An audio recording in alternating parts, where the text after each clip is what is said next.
Welcome to Luca and Miguel. Enjoy the video. In this video, I will show how to make cake in a rice cooker, only way. Preheat by greasing the pot and preparing a smooth batter. Pour batter to no more than 2/3 full to allow rise. Use cake or cook cycle, checking at 40 to 50 minutes with a skewer. Let cake cool 10 minutes in pot, then invert gently onto a rack to finish cooling before serving.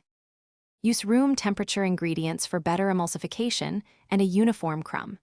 Sifting flour and leavening ensures even rise and avoids dense spots. Measure liquid and dry ingredients separately before combining to prevent overmixing. For flavor, fold in vanilla or citrus zest at the end so aromas stay bright.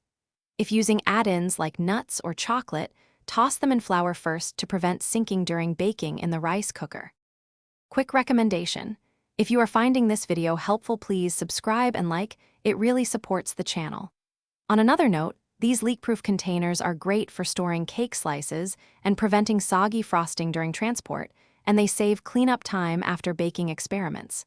They nest neatly and seal tight, which is perfect for gifting a slice or bringing dessert to potlucks.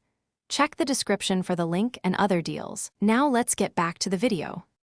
Select the cook or cake function and avoid opening the lid often to keep steam and heat stable. If the cooker cycles off early, simply press cook again and monitor with a skewer inserted near the center.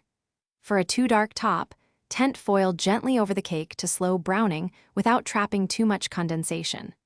Let the cake rest inside the pot for a few minutes so it finishes setting before unmolding carefully. Thanks for watching and please subscribe. It's the best investment you'll ever make.